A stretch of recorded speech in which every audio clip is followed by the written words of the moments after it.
2016 യേശു കൊടുത്ത് സ്വർഗീയ വിരുന്ന് പുതുവത്സര ശുശ്രൂഷ കോട്ടയം നെഹ്റു സ്റ്റേഡിയത്തിൽ ഡിസംബർ 31 വൈകിട്ട് 6 മണി മുതൽ. പുതുവത്സര സന്ദേശം, അദ്ഭുത സാക്ഷ്യങ്ങൾ, പ്രാർത്ഥിക്കുക, പങ്കാളിയാവുക. 2016 യേശു കൊടുത്ത്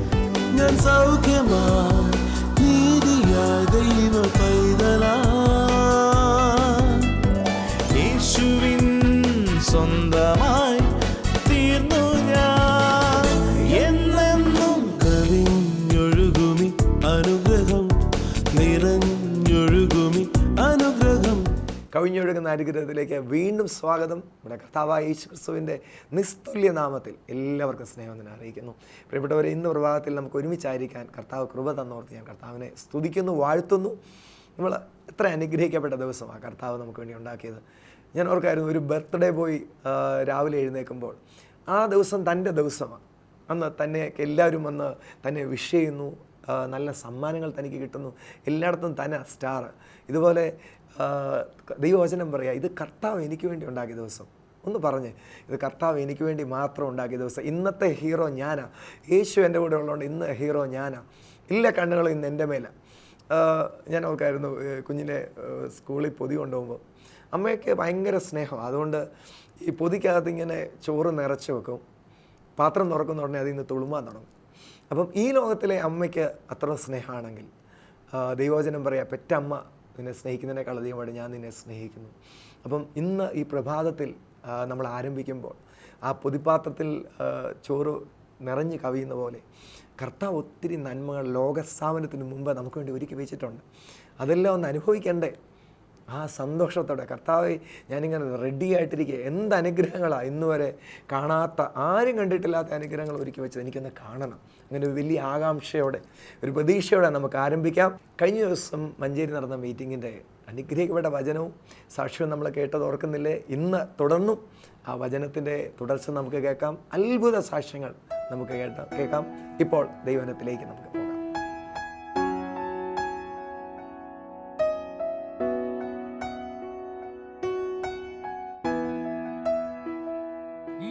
കൊല്ലം യേശുവിന്റെ കൂടെ നടന്ന ശിഷ്യന്മാർക്ക് ഒന്ന് പിടികിട്ടി, നമ്മുടെ കർത്താവ് ശൂന്യമാക്കുന്നവനല്ല, നിറയ്ക്കുന്നവനാണ്. കാരണം ഈ ശിഷ്യന്മാർ യേശുവിന്റെ കൂടെ നടക്കുമ്പോൾ കർത്താവ് പറഞ്ഞതവർ കേട്ടതാ, മോഷ്ടിപ്പാനും അറുപ്പാനും മുടിപ്പാനും അത്രേ കള്ളൻ പിശാച് വരുന്നത്, എന്നാൽ ഞാൻ വന്നിരിക്കുന്നതോ നിങ്ങൾക്ക് ജീവൻ തരുവാനും സമൃദ്ധിയായി നിറച്ചു തരുവാനുമാ. ചേർന്നൊരു ഹല്ലേലൂയ പറയാം. ഈ ശിഷ്യന്മാരും കൂടെ ഉണ്ടായിരുന്നു കാനാവിലെ കല്യാണത്തിന്. ശൂന്യമായ കൽപാത്രങ്ങളെ നോക്കി യേശു തൻ്റെ ശുശ്രൂഷയ്ക്ക് ആദ്യം പറഞ്ഞ വാക്ക്, ഈ കൽപാത്രങ്ങളെ നിറപ്പീൻ. ഉറക്കെ പറ, നിറപ്പീൻ. ശൂന്യമായ പടകുകളെ നിറയ്ക്കുന്നവനാ കർത്താവ്. തകർന്ന കുടുംബത്തെ വിടുവിക്കുന്നവനാ കർത്താവ്. രോഗം തരുന്നവനല്ല ദൈവം, രോഗം എടുത്തു മാറ്റുന്നവനാ. നാം ചെയ്ത ശിക്ഷയ്ക്ക്, നാം ചെയ്ത തെറ്റുകൾക്ക് ശിക്ഷ തരുന്നവനല്ല, മറിച്ച് നമ്മൾ ചെയ്ത തെറ്റിൻ്റെ ശിക്ഷ അവിടുന്ന് വഹിച്ചിട്ട് നമുക്ക് വിടുതൽ തരുന്നവനാ. എൻ്റെയും നിങ്ങളുടെയും പാപങ്ങൾക്ക് പരിഹാരമായി എൻ്റെ കൈ തെറ്റ് ചെയ്തതിന് അവൻ്റെ കൈകളിൽ അവൻ ആണി ഏറ്റെടുത്തു. നമുക്ക് അടി കിട്ടേണ്ട സ്ഥാനത്ത് അവൻ അടിയേറ്റെടുത്തു. ഒരു സ്നേഹിക്കുന്ന അപ്പനോ അമ്മയോ തൻ്റെ കുഞ്ഞൊരു അബദ്ധത്തിൽപ്പെട്ടാൽ അവരാഗ്രഹിക്കും അതിൻ്റെ ശിക്ഷ ഞാനങ്ങെടുത്തേക്കാം, അല്ലേ? അങ്ങനെ സ്നേഹിക്കുന്ന പിതാവാ ദൈവം എന്ന് ലോകത്തിന് വെളിപ്പെടുത്താനാണ് യേശു വന്നത്. അതുകൊണ്ടാണ് യോഹന്നാൻ്റെ സുവിശേഷം 1-ാം അധ്യായം 18-ാം വാക്യം പറയുന്നു, ദൈവത്തെ ആരും ഒരു നാളും കണ്ടിട്ടില്ല. ഒന്ന് പറഞ്ഞ, ദൈവത്തെ ആരും ഒരു നാളും കണ്ടിട്ടില്ല, പക്ഷെ ഒരാൾ കാണിച്ചു തന്നു. അതൊന്ന് വായിച്ചേ, യോഹന്നാൻ 1:18 വാക്യം വായിക്കപ്പെടുന്നത് ശ്രദ്ധിക്കുക. ദൈവത്തെ ആരും ഒരു നാളും കണ്ടിട്ടില്ല, പിതാവിൻ്റെ മടിയിലിരിക്കുന്ന ഏകജാതനായ പുത്രൻ അവനെ വെളിപ്പെടുത്തിയിരിക്കുന്നു. യേശു ക്രിസ്തു ഈ ഭൂമിയിൽ വന്നാണ്. ദൈവം സ്നേഹമാണ്, ദൈവം രോഗസൗഖ്യം കൊടുക്കുന്നവനാണ്, ദൈവം പാപിയെ ശിക്ഷിക്കുന്നവനല്ല. ഞാനൊരു വലിയ സത്യം പറയാം, നിങ്ങൾ നന്നാക എന്നാൽ ഞാൻ അനുഗ്രഹിക്കാമെന്നല്ല ദൈവം പറയുന്നു. പഴയ നിയമത്തിൽ മോശ അതാ പറഞ്ഞത്, നിങ്ങൾ നന്നാക, നിങ്ങൾ ശരിയാക, നിങ്ങളുടെ കുഴപ്പം നിങ്ങൾ മാറ്റ്, എന്നാൽ ഈ അനുഗ്രഹം എല്ലാം നിനക്ക് തരാം. അത് ആവർത്തനം 28. എന്നാൽ ദൈവം എന്താ പറഞ്ഞെന്നറിയോ? നിനക്ക് നന്നാകാനുള്ള കഴിവില്ല, നിന്റെ അകത്ത് പാപം എന്ന ഒരു ശക്തി നിലനിൽക്കുന്നിടത്തോളം നന്നാകണമെന്ന് ആഗ്രഹം ഉണ്ടെങ്കിലും എന്ത് ചെയ്യാൻ ഒക്കത്തില്ല, നന്നാകാൻ ഒക്കത്തില്ല. ഒരു ഭാഗം നന്നാകുമ്പോൾ വേറൊരു ഭാഗം അഴുക്കാവും. അതുകൊണ്ടാണ് പൗലോസ് ശ്ലീഹ റോമർ 7 പറയുകയാണ്, നന്മ ചെയ്യണമെന്നാണ് എൻ്റെ ആഗ്രഹം, പക്ഷേ എൻ്റെ ജഡം എന്നെ അതിന് സമ്മതിക്കുന്നില്ല. എൻ്റെ ജഡത്തിൽ വസിക്കുന്ന പാപ സ്വഭാവങ്ങൾ അറിയാതെ തെറ്റിലേക്ക് എന്നെ കൊണ്ടുപോകുന്നു. ഞാൻ പറഞ്ഞത് ശരിയല്ലേ? ഈ അനുഭവമല്ലേ നമുക്കുള്ളത്? നമ്മൾ എത്ര ശ്രമിച്ചാലും പൂർണ്ണമായി നന്നാകാൻ ഒക്കുമോ? ഒക്കത്തില്ല എന്ന് എന്നോട് സമ്മതിക്കുന്നവരെന്ന് കൈ ഉയർത്തിപ്പിടിച്ച്. സാധ്യമല്ല. അപ്പം നന്നാകാൻ പറ്റാത്തവരോട് പറയാനാണ് മോശം വന്നത്. ചുരുക്കി പറഞ്ഞാൽ നമ്മുടെ കുഴപ്പങ്ങൾ എന്താണെന്ന് മനസ്സിലാക്കി തരാനാണ് ന്യായപ്രമാണം മോശം വന്നത്. എന്നാൽ കുഴപ്പങ്ങളുള്ള നിന്റെ പാപങ്ങൾ ഞാൻ ക്ഷമിച്ച്, നിന്റെ പാപത്തിൻ്റെ ശിക്ഷ ഞാൻ ഏറ്റെടുത്ത് നിന്നെ നല്ല വഴിയിൽ നടത്താൻ പറ്റുന്ന ഒരു പരിശുദ്ധാത്മാവിനെ നിനക്ക് തരും. മോശ നിയമം തന്നു, യേശു പരിശുദ്ധാത്മാവിനെ തന്നു. ഹല്ലേലൂയ.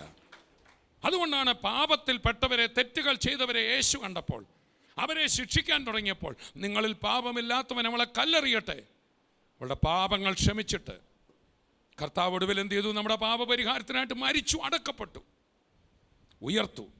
താൻ ലോകത്തിലായിരുന്നപ്പോൾ ഇങ്ങനെ പറഞ്ഞു, ഞാൻ പോകാഞ്ഞാൽ കാര്യസ്ഥൻ, സഹായകൻ വരികയില്ല, പരിശുദ്ധാത്മാവ് വരികയില്ല. ഞാൻ മരിച്ചടക്കപ്പെട്ടു ഉയർത്ത് എൻ്റെ രക്തത്തിൻ്റെ വില കൊടുക്കുമ്പോൾ, മാനവജാതിയുടെ പാപപരിഹാരം നടക്കുമ്പോൾ, പരിശുദ്ധാത്മാവിനെ, കാര്യസ്ഥനെ, നടത്തിപ്പുകാരനെ, ഹെൽപ്പറെ വീണ്ടും തരും. എന്തിനുള്ള ഹെൽപ്പർ? നല്ല ജീവിതം നയിക്കാൻ സഹായിക്കുന്നവൻ, കയ്പും പകയും മാറ്റാൻ സഹായിക്കുന്നവൻ. ദൈവത്തിൻ്റെ പൈതലെ, എനിക്കും നിനക്കും സ്വയം നന്നാകാൻ പറ്റത്തില്ല, എന്നാൽ യേശു എന്ന നല്ല കർത്താവ് നമ്മുടെ പാപങ്ങളെ ഏറ്റെടുത്തു, പരിശുദ്ധാത്മാവിനെ ദാനമായി തന്നു. ചേർന്ന് കർത്താവിനെ സ്തുതിക്കാം. ഇന്നെ കേൾക്കുന്ന ദൈവമക്കളോട് ഞാനൊരു കാര്യം ഓർപ്പിക്കട്ടെ. നമ്മുടെ തെറ്റുകൾക്ക് ശിക്ഷ തരികയല്ല കർത്താവിൻ്റെ പദ്ധതി, തെറ്റുപറ്റിയവരെ രക്ഷിക്കുക. നമ്മുടെ ജീവിതത്തിൽ വന്ന ദോഷങ്ങൾ, പ്രയാസങ്ങൾ, നിശ്ചയമായിട്ടും തെറ്റി ജീവിക്കുമ്പോൾ അതിൻ്റെ കോൺസിക്വൻസ് ഉണ്ട്. തെങ്ങേ കയറിയിട്ട് കൈവിട്ടാൽ ഭൂഗുരുത്വ ആകർഷണം താഴെ വന്ന് പതിക്കും എന്നതുപോലെ പാപവും പാപത്തിൽ ജീവിക്കുന്നതിൻ്റെ ശാപമുണ്ട്. പിതാക്കന്മാർ ചെയ്ത അകൃത്യത്തിന് തലമുറകൾ കഷ്ടം അനുഭവിക്കുന്നുണ്ട്, നമുക്കറിയാം. എന്നാൽ അതിനൊരു പരിഹാരമുണ്ട്. ആ പരിഹാരമാണ് കർത്താവായ യേശു ക്രിസ്തു. ഒരു വ്യക്തി യേശു ക്രിസ്തുവിൽ വിശ്വസിക്കുമ്പോൾ അവൻ്റെ പാപം മുഴുവൻ ക്ഷമിക്കപ്പെടുക, യേശുവിൻ്റെ രക്തം അവനെ കഴുകി വെടിപ്പാക്കുക. അതോടുകൂടെ ശാപക്കെട്ടുകൾ പൊട്ടും. പത്രോസിൻ്റെ വള്ളത്തെ നിറച്ചവൻ, നീ തെറ്റ് ചെയ്തോ, ആഹാ നിനക്ക് ഞാൻ ശിക്ഷ തരുമെന്നല്ല പറഞ്ഞത്, മറിച്ച് നീ ഒന്ന് മടങ്ങി എൻ്റെ അടുക്കൽ വന്നാൽ, എന്നിലേക്കൊന്ന് നോക്കിയാൽ നിൻ്റെ സകല ശാപങ്ങളും നീ ചെയ്ത പാപത്തിൻ്റെ കർമ്മഫലങ്ങളും നീക്കി ഞാൻ നിന്നെ നിറയ്ക്കാമെന്ന് പറഞ്ഞ കർത്താവായ യേശു ജീവനോടെയുണ്ട്. ഇന്ന് പകൽ നിൻ്റെ ഭവനത്തെയും അവൻ നിറയ്ക്കാൻ പോവുക. ഇന്ന് പകൽ നിൻ്റെ കുടുംബജീവിതത്തെ അവൻ നിറയ്ക്കാൻ പോവുക. ഇന്ന് പകൽ നിൻ്റെ തകർന്ന ഭാവങ്ങളെയും എൻ്റെ കർത്താവ് വിടുവിക്കാൻ പോവുക.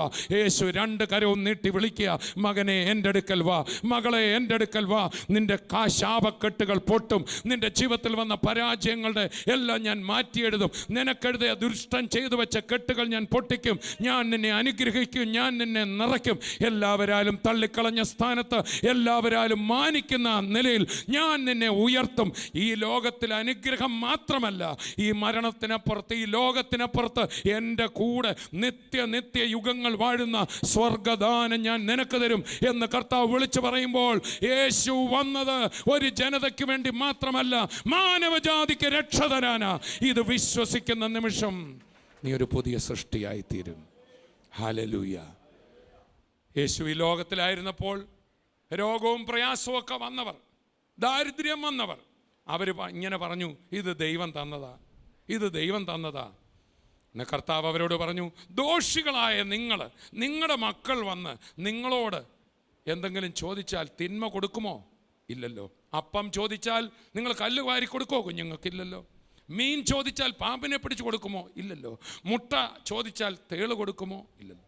അങ്ങനെയാണെങ്കിൽ സ്വർഗത്തിലെ അപ്പച്ചൻ, അതാ ഏറ്റവും സ്നേഹമുള്ള പിതാവ്, സ്വന്തം പുത്രനെ തരാൻ കനിവുണ്ടായ പിതാവ്, തന്നോട് അപേക്ഷിക്കുന്ന മക്കൾക്ക് നന്മ എത്ര അധികം കൊടുക്കും. യേശു ഇവിടെ വന്ന ദൈവത്തെ വെളിപ്പെടുത്തി. ചുരുക്കി പറഞ്ഞാൽ, പഴയ നിയമത്തിലെ ആ ഗ്രന്ഥകർത്താക്കന്മാരെല്ലാം ദൈവത്തെക്കുറിച്ച് എഴുതിയ ഒന്നും ദൈവത്തിന് പൂർണ്ണ തൃപ്തിയായില്ല. അതുകൊണ്ട് ദൈവം സ്വയം എഴുതിയ തൻ്റെ ആത്മകഥയാ, തൻ്റെ ഓട്ടോബയോഗ്രഫിയാ യേശു. ദൈവത്തിൻ്റെ വചനം മനുഷ്യനായിട്ട് ഇവിടെ വന്നു, തന്നെ ഉപദ്രവിച്ചവരെ സ്നേഹിച്ചു, ശൂന്യമായവരെ വിടുവിച്ചു. ആ കർത്താവിൻ്റെ സ്നേഹം ഇന്നൊന്ന് ഏറ്റെടുത്ത് വിശ്വസിച്ച് മുൻകഴിഞ്ഞ പാപങ്ങളെല്ലാം അവൻ ക്ഷമിക്കും. കർത്താവിൻ്റെ സ്നേഹം നമ്മളെ വിളിക്കുക. യേശു വിളിക്കുന്നു, യേശു വിളിക്കുന്നു. സ്നേഹത്തോടെ തൻ്റെ കരങ്ങൾ നീട്ടി വിളിക്കുക. ഒരു തകർന്ന ഭവനത്തിൽ ശൂന്യത മാത്രമുണ്ടായിരുന്ന, പാപജീവിതം നയിച്ച, നിരാശ നിറഞ്ഞൊരു ജീവിതം നയിച്ച ഞാൻ ഈ യേശുവിൻ്റെ നന്മയിൽ വിശ്വസിച്ചു. എൻ്റെ ഗുണം കൊണ്ടല്ല, എൻ്റെ ഉപവാസം കൊണ്ടല്ല, എൻ്റെ പ്രാർത്ഥന കൊണ്ടല്ല, അവൻ്റെ കൃപയാൽ. നമുക്ക് ആർക്കും നന്നാകാൻ കഴിവില്ലെന്ന് കർത്താവിന് അറിയാം. യേശുവേ, ഞാൻ നിൻ്റെ അടുക്കൽ വരുന്നു എന്നാരെങ്കിലും പറഞ്ഞാൽ അവരെ കർത്താവ് കൈവിടത്തില്ല. നമുക്ക് കർത്താവിൻ്റെ സന്നിധിയിൽ എഴുന്നേറ്റ് നിൽക്കാം. കർത്താവിൻ്റെ വിളിയിലേക്ക് അവൻ 2 കൈ നീട്ടി വിളിക്കുകയാണ്. യേശു വിളിക്കുന്നു. ഒരു മതത്തിലേക്കല്ല, ദൈവം തൻ്റെ അടുക്കലേക്ക് തൻ്റെ സൃഷ്ടികളായ മനുഷ്യരെ വിളിക്കുക, മക്കളായ മനുഷ്യരെ വിളിക്കുക. അവൻ വിളിക്കാൻ, നമുക്ക് കണ്ണുകൊണ്ട് കാണുവാൻ അവൻ ജഡത്തിലിറങ്ങി വന്നു. ഇന്ന് ആ ഉയർത്തെഴുന്നേറ്റ കർത്താവ് തൻ്റെ വചനത്തിലൂടെ വിളിക്കുക. യേശു വിളിക്കുന്നു, യേശു വിളിക്കുന്നു, യേശു വിളിക്കുന്നു, യേശു വിളിക്കുന്നു. സ്നേഹമോടെ തൻ കരങ്ങൾ നീട്ടി യേശു വിളിക്കുന്നു. സ്നേഹമോടെ തൻ കരങ്ങൾ നീട്ടി യേശു വിളിക്കുന്നു. അതുകൊണ്ട് ഇനി ആ രോഗത്തെക്കുറിച്ച്, ഇത് ദൈവം തന്ന, ദൈവമേ ഒന്ന് മാറ്റണേ എന്നല്ല, രോഗത്തോട് പറയണം, എൻ്റെ പപ്പ, എൻ്റെ യേശു ഈ രോഗത്തിന് വില കൊടുത്തു, എൻ്റെ രോഗം മാറാൻ അവൻ അടിപ്പിണരേറ്റു. ആകയാൽ രോഗമേ, യേശുവിൻ്റെ നാമത്തിൽ എന്നെ വിട്ടുപോ എന്നാ കൽപ്പിക്കണ്ട്. ദൈവം തന്നതായി രോഗത്തെ എടുക്കാതെ, ദൈവം രോഗത്തെ എടുത്തു മാറ്റാൻ പുത്രനെ വിട്ടതുകൊണ്ട് യേശുവിൻ്റെ നാമത്തിൽ രോഗമേ വിട്ടുപോ, ദാരിദ്ര്യമേ വിട്ടുപോ, നിരാശയെ വിട്ടുപോ, ശൂന്യതയെ വിട്ടുപോ എന്ന് കൽപ്പിക്കുന്ന ദൈവ മക്കളായിനി. അടുത്തിരിക്കുന്നവരോട് പറഞ്ഞ്, ഭിക്ഷയാചിക്കുന്ന യാചകരല്ല നമ്മൾ പറഞ്ഞാട്ടെ. പിതാവിനോട് ചോദിക്കുന്ന മക്കൾ പറഞ്ഞാട്ടെ. ശത്രുവായ സാത്താനോട് കൽപ്പിക്കുന്ന അധികാരികളായ മക്കൾ ഇവിടെ ഉണ്ടെങ്കിൽ കരമടിച്ച് കർത്താവിനെ സ്തുതിക്കാം.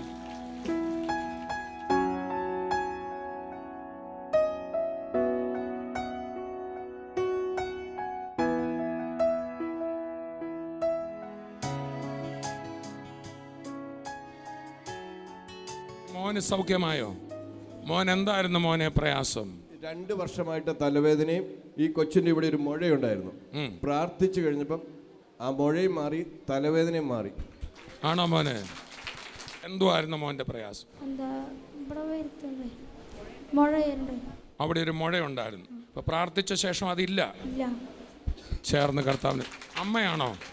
അമ്മയൊന്ന് പറഞ്ഞേ. 2 വർഷമായിട്ട് ഇവിടെ ഒരു മുഴ ഉണ്ടായിരുന്നു കഴുത്തില്. അതിപ്പോ സൗഖ്യമായി. പ്രാർത്ഥിച്ചതിന് ശേഷം കാണുന്നില്ല. എന്തൊരു വലിയ അത്ഭുത. കർത്താവിനെ സ്തുതിക്കാം. കുഞ്ഞുങ്ങളെ സൗഖ്യമാക്കുന്ന ഒരു കാര്യം കൂടെ ഉണ്ട്. കുഞ്ഞുങ്ങൾ ഒരിക്കലും ഈ സാക്ഷ്യം നുണ പറയത്തില്ല. വേറെ ആരും പറയത്തില്ല. സൗഖ്യമായെന്ന് വലിയൊരു നുണ പറയുമില്ല. പക്ഷെ ചിലർക്കൊരു വിചാരമുണ്ട്, ചില ചുമ്മാ പറയുന്നതായിരിക്കും. എന്നാലൊരു കുഞ്ഞിനെ കൊണ്ട് ഇങ്ങനെ പറയിപ്പിക്കാൻ ആരെ കൊണ്ടും ഒക്കത്തില്ല. ആ കുഞ്ഞിൻ്റെ സൗഖ്യം കാണുമ്പോൾ ഓർത്തോണം, ഈ യേശു ജീവനോടെ ഉണ്ട്.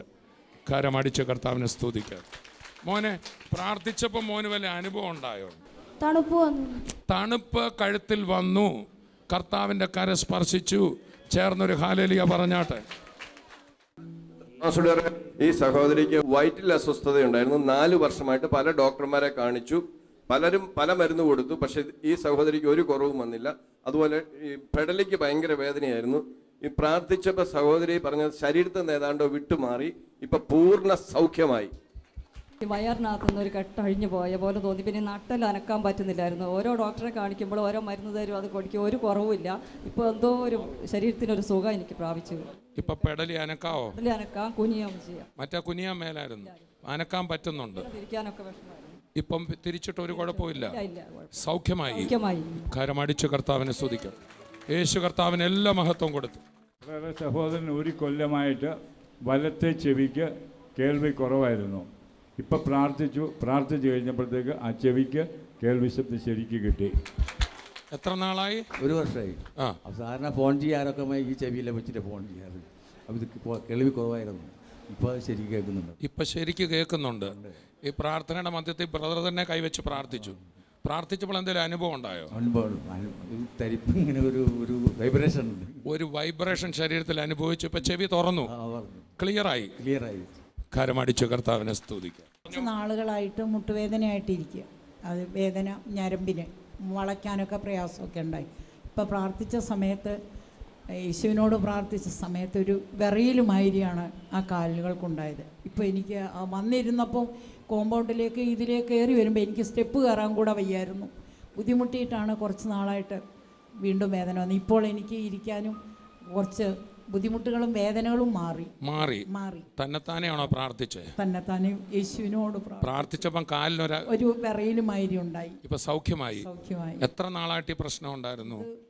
ഒരു 4-5 വർഷങ്ങൾ മേളിലായി. ഇപ്പോൾ ഒരു കുഴപ്പമില്ല. കുഴപ്പമൊന്നുമില്ല. കരമടിച്ച് കർത്താവിനെ സ്തുതിക്കാം. ബ്രദർ, ഈ മോന് ഓർമ്മ വെച്ച കാലം മുതലേ ശ്വാസം മുട്ടലിൻ്റെ ബുദ്ധിമുട്ടാണ്. മൂക്കിക്കൂടെ മോന് ശ്വാസം വലിക്കാൻ പറ്റിയില്ല. എപ്പോഴും വായിക്കൂടെയാണ് ശ്വാസം വലിച്ചുകൊണ്ടിരുന്നത്. ഇന്നിപ്പോൾ പ്രാർത്ഥിച്ചുകൊണ്ടിരുന്നപ്പോൾ മോനൊരു തണുപ്പ് പോലൊരു അനുഭവമൊക്കെ വന്നു. ഇപ്പോൾ മോൻ്റെ ഇത് മൂക്കിക്കൂടെ തന്നെ ഫ്രീ ആയിട്ട് ഇപ്പോൾ വലിക്കാവുന്ന നിലയിൽ ശ്വാസം മുട്ടൽ. മോനെ എത്ര നാളായിട്ട് ഇങ്ങനെ ഉണ്ടായിരുന്നു? ചെറുപ്പം മുതലേ ഉണ്ട്.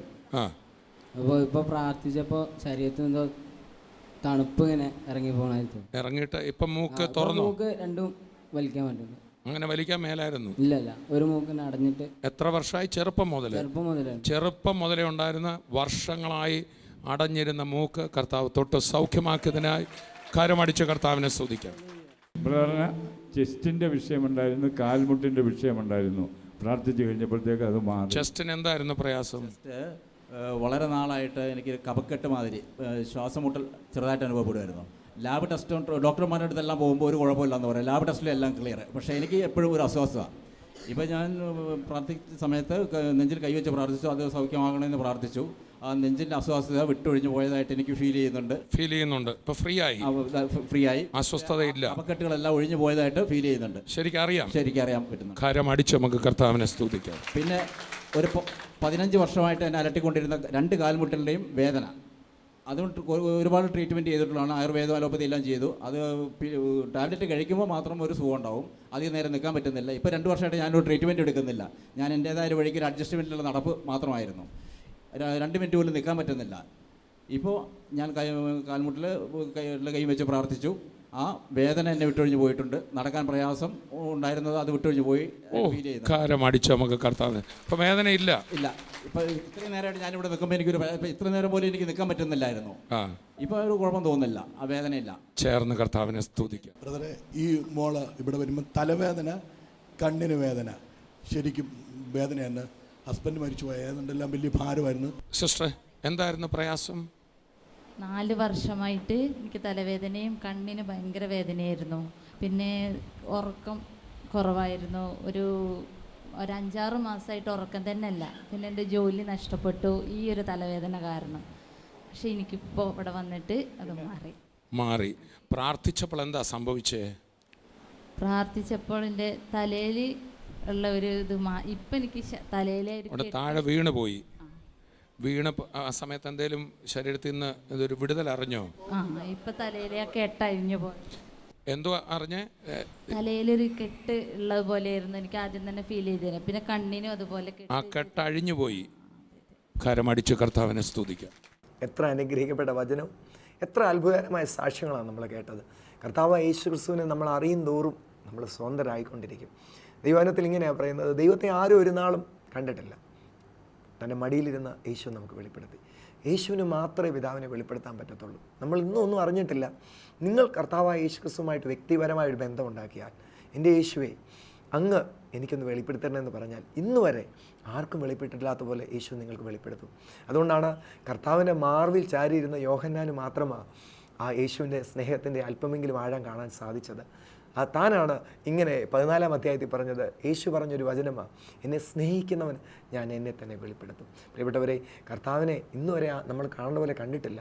നമുക്കൊന്ന് പ്രാർത്ഥിക്കാം. യേശുവേ, അങ്ങ് എനിക്കൊന്ന് അങ്ങേ തന്നെ ഒന്ന് വെളിപ്പെടുത്തി തരണം. അങ്ങേ തന്നെ ഒന്ന് എനിക്ക് വെളിപ്പെടുത്തണമെന്ന് നമുക്ക് പ്രാർത്ഥിക്കാം. ഇനിയും പിതാവിനെ കൂടുതൽ അറിയുവാൻ ആ എഫെസ്യ ലേഖനം 2 ഇങ്ങനെയാണ് പറയുന്നത്, കരുണാസമ്പന്നനായ ദൈവം നമ്മെ സ്നേഹിച്ച മഹാസ്നേഹം. അതേ പ്രിയപ്പെട്ടവരെ, ഈ ദൈവം ഏതോ മാറിയിരുന്ന് തല്ലാനിരിക്കുന്ന ഒരു അധ്യാപകനല്ല, നമ്മളെ തെറ്റുകൾ കണ്ടുപിടിക്കാനിരിക്കുന്ന ഒരു സ്കൂൾ മാഷല്ല, മറിച്ച് നമ്മുടെ പാപങ്ങളെ മറയ്ക്കുന്ന, നമ്മളെ സ്നേഹിക്കുന്ന, നമുക്ക് പകരം സ്വന്തം ജീവനെ തരുന്ന നല്ല കർത്താവ്.